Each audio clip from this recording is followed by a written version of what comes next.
Most people don't know what's holding them back, but you do because you listen to me, Sam, your self-care guru and journal junkie.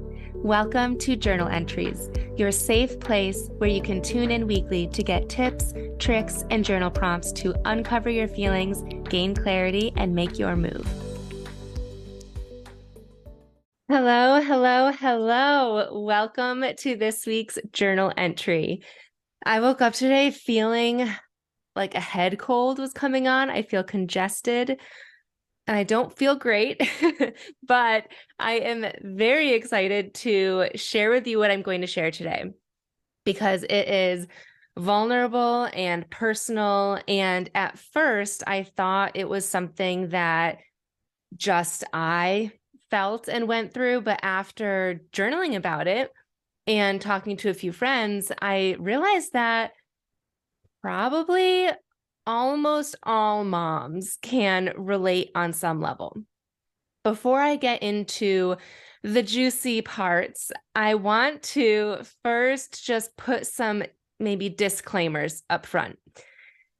I saw a post on Instagram that said how there are a lot of moms, myself included, by the way, I do this constantly. There are a lot of moms out there that use the words but or and that doesn't mean. Some examples are this. My kid was up all night and I didn't get an ounce of sleep, but that doesn't mean that I don't love the title of mom. Or I made a great dinner for my kid and he threw it all over the floor, but I'm so grateful to be able to feed my kid. Or the kids were arguing with each other and I contemplated shaving my head for about 10 minutes yesterday, but man, I just love being a mom. You know what I mean? It's like by adding in those statements, I know that it is dismissing the actual feeling that we have by trying to appease the judgment from other people, but also the judgment from ourselves. I feel guilty for complaining about my kid or how hard it is to be a mom, because I know that I am grateful, that I do have so much support. But when we say those things at the same time, it takes away almost like the validity of the emotion, the validity of what you are going through. And so in my journal entry that I'm going to share with you, I allowed myself to accept these things. I accepted that I love my son with all my heart. I am so, so, so grateful to have the support that I have. I am grateful for the health. I love my life. I love being a mom. I am happy. I am all of these things. Okay. So I accepted that. And then I allowed myself to feel and to write things, some of which were just truly how I felt. And you'll see, I'm about to go into it. You'll see things that sound aggressive. Like at one point I say, it feels like my life ended. And that is an example of when I would have said, but I know it hasn't. My life is just a new life now as a mom. So I just wanted to kind of put that perspective at the beginning of this episode for you to realize that it's okay to feel the heaviness that motherhood is and to just be able to complain and vent without feeling like you need to be grateful at the same time, or because we know that you are. We know that there are so many nuances to motherhood. Okay, so let's dig into the journal entry without any qualifying statements of but or and that doesn't mean. So this journal entry, I almost said episode, this journal entry was triggered by something that happened just the other night where Griffin was getting ready to go to see his dad for a week. And when Griffin leaves, I make these cute charts that show him who he's going to be with each day. And since Griffin's situation is a little bit different, I put a picture of his dad on the days that he's going to be with his dad. And then on the last day, I put a picture of me so that he can like visually see. And hopefully his dad is supposed to like check off the days that have passed, so that he can see how many days are left until he sees me again. But he sees this picture of his dad and he gets so excited and is like, "Daddy, where's my daddy?" He's like really excited. And then he starts to say, "Call daddy." And so he wants to talk to his dad. And it's like 9 p.m. And I texted his dad and I said, "Hey, are you up? Griffin is really excited and wants to talk to you." So we call and he picks up and he is inside a bar with a bunch of friends. And I'm not looking at the phone because I'm like facing it towards Griffin, but I hear the conversation and I hear my ex like introducing Griffin to his friends and all this stuff. When we hung up, that's when the feeling started. That's when I felt a few things. I felt like my ex still gets to live his life as he wants, right? He was out at a bar. What night was this? Thursday night? He was out at a bar Thursday night, just doing his thing, hanging out with friends. Whereas I am now, like, I don't remember the last time that I went out that wasn't on a work trip where I could just do that. And my nights are bedtime routine with a kid who doesn't like falling asleep. And now he's coming outside of the bedroom and it just feels like he gets to live his life where my life ended. That's what I put in my journal entry. I have no time. And when I do have time, I have no energy to do anything. And so I just do nothing. And my life is Griffin. And it was just so obvious after that phone call. And then after that, I started to feel angry. I was mad that Griffin, this sounds bad, but again, just going to put it out there. I was mad that Griffin loves his dad and is excited to see him, but Griffin has no idea that his dad hasn't chosen to be in his life. When he asks, "Where's daddy?" and I say he doesn't live here, it's because he chose to move away and leave you. Obviously, I can't say that. I just want Griffin to see that he isn't here and doesn't show up. I do. That was one of my paragraphs. So that's how I was feeling. And I went to bed that night feeling that. But I did ask myself, is that true? Is there an underlying feeling, or is it really just about his dad not showing up and all that I do to show up? And that's when I realized that it's not just me wanting to realize that his dad doesn't show up for him, but I felt that by Griffin being so excited to see his dad and to talk to his dad, it invalidated all that I do. And basically, I was seeking validation from my 2-year-old, which felt silly at the time, but also very real, right? Like I do so much. I think I shared in one of the episodes that responsibility is like, I have so much responsibility.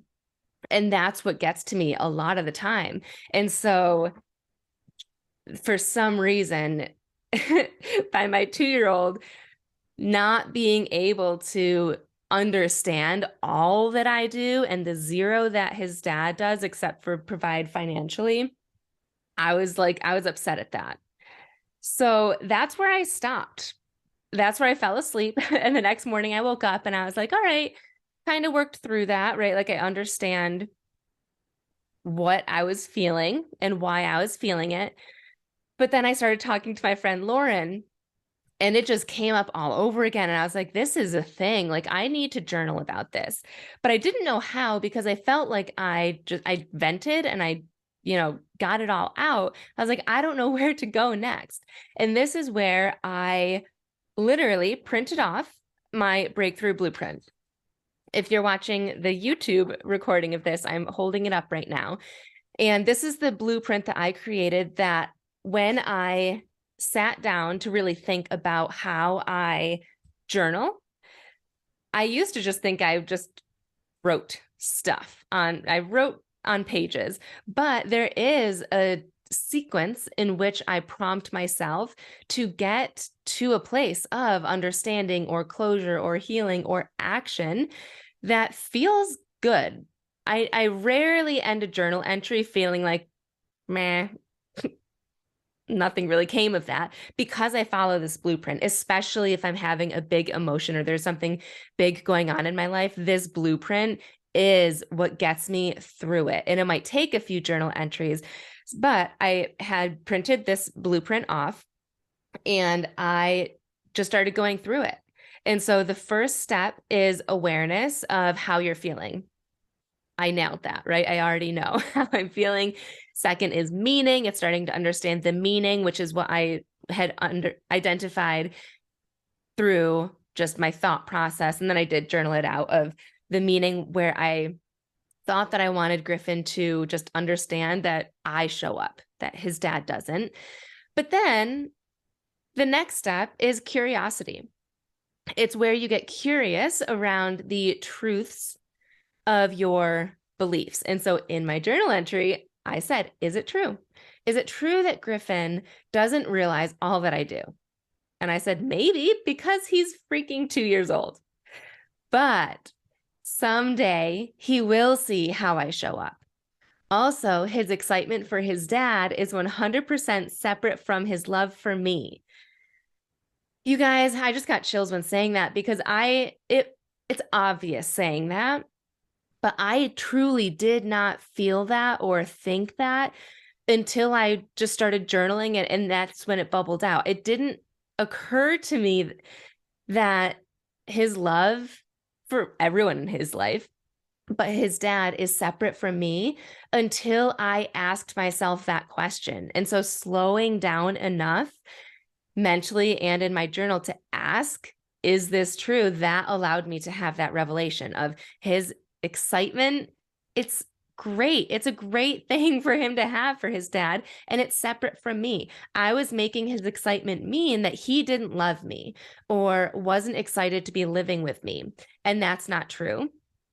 Furthermore, I don't want Griffin to feel like he has to hide his emotions about his dad because of how I will feel.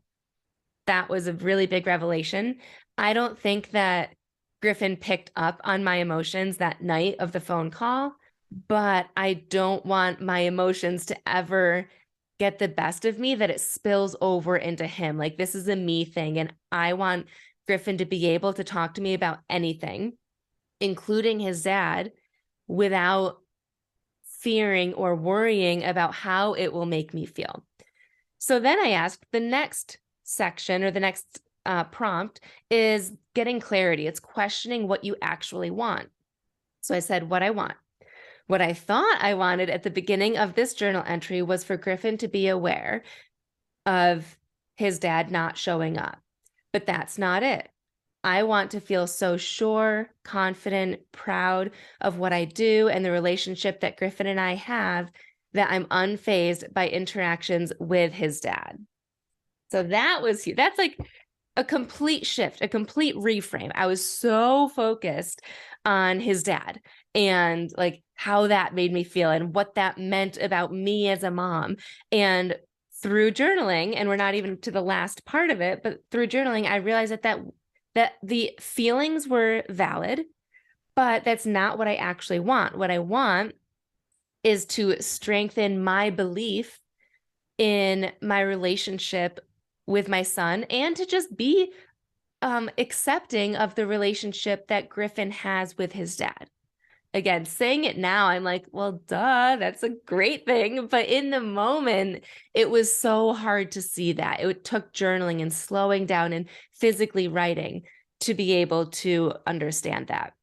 And then the last step of my blueprint is action. So this is where you start to turn what it is that you want into micro steps of what you can do, or ideas, anything that gets you into action, so that you're shifting either what you do or what you think, how you feel, those sorts of things. So the action that I thought of was just mantras. And I came up with a few. I wrote, Griffin's feelings towards his dad have nothing to do with me, as we've covered. It's not Griffin's responsibility to notice responsibility at the age of 2. It's his job to feel and to notice love, which he always feels with me. I'm choosing this life.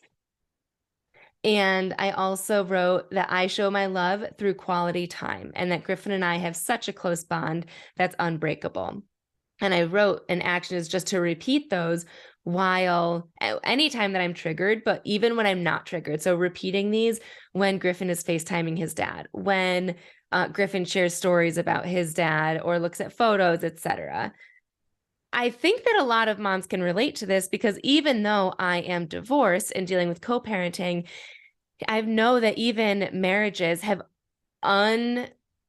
unequal balances of duties and responsibilities, and different parents show up in different ways. And so even if you're in a happy marriage, you might feel some of this, some of what I've shared.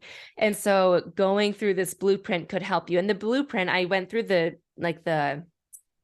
top part of like explaining what it is, but then the actual blueprint, you can print it off and it gives you actual prompts of like what to write for that. And the blueprint is free, by the way, which you can get at the link in the show notes so that it's super easy. And then you can also get it at the link in my bio on Instagram. But this blueprint is the key to working through an emotion. If you feel like you get stuck in an emotion and stay there for longer than you want to, that's where journaling comes into play. That's where it's changed my life, in that it's helped me become aware of how I'm feeling, but not just that. It's helped me understand that feeling and then understand what I want truly and how to get it. My whole intention with sharing these deep journal entries with you is to help you feel like you're not alone, but also to help you work through your own feelings and emotions. And so that's why I created this blueprint, to help you get one step closer to just not picking up a pen and writing, but to doing it in a way that helps you feel better. So I hope that you use the blueprint as a resource for you. I have created it in a way where you can fold it up and it fits inside most journals so that you can pull it out when you're in the thick of it. And I also created a acronym for it. It's AMCCA, always make cotton candy again. It's so weird and like, that I remember it. So that's how I remember it. But again, you can get that link in my show notes. And if that's not enough for you, if you see that and you're like, but I need a little bit more guidance, there is something that I created called the Journal Prompt Archive that has the breakthrough blueprint. However, it has it with working through 3 different situations. One is overwhelm, communication, and self-sabotage. And it takes you through what a journal entry would look and sound like when working through that emotion with the blueprint. It's super helpful. It breaks it down with what to write underneath each one of those AMCCA. So that's really helpful. And then it also has 100 prompts split up by different categories. Like I said, for overwhelm, for communication, for self-sabotage, for stress, for inspiration, and even for when you're feeling good, for the good days, for when you just want to tap in and understand yourself, because we don't always have triggering events happening. Hopefully, we don't always have big emotions, but I still make it a habit to journal on those days.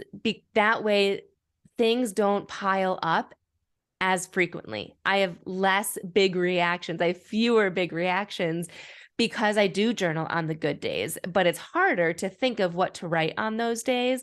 So that's why I wrote prompts for the good days. And even when it's a good day, it might be like you want to tap into yourself. You want to learn a little bit more about why you do certain behaviors and actions and things like that. And so there are prompts for that too. So that pops up after you download the blueprint. If you want more information or direct links to any of those, feel free to just DM me. But I'm proud of myself. I just feel like that journal entry, I went from like going off the rails and not a good headspace to being in this headspace of pride and control, and like control of feeling my own emotions and not putting my emotions on somebody else, whether that be Griffin's dad or whether it be Griffin, which is like the worst. I would never want that. And I'm so glad that I was able to journal through that. And when I had that entry, I was like, I need to share it, even though it's super vulnerable, because I know that it can help somebody that's listening. I hope that you got some clarity and inspiration from me being super vulnerable with you and from this episode. And I know that you can have your own breakthroughs, especially if you're going through something challenging right now. You can have your breakthrough. It might take a few journal entries. In fact, it probably will, especially if you're new to journaling. I'm like shocked that I was able to have that breakthrough and feel so much better in one journal entry. Typically, something like that, a big emotion like that, would take me like a week of journaling to get to a point of feeling really good. So give yourself grace if you are newer to journaling and you do have a big emotion. Going through this blueprint multiple times over and over and over again, and you will feel the difference from that first entry to when you end up feeling like you are in a good place where you're feeling better. So I hope that you enjoyed this episode, and I will see you next week. Thanks so much for tuning in to this week's journal entry. I love connecting with my listeners, so make sure you screenshot this episode and tag me on Instagram at samantha.s.says so I know you're listening. And don't forget to grab your free training and journal prompts at www.samanthapenkoff.com/podcast.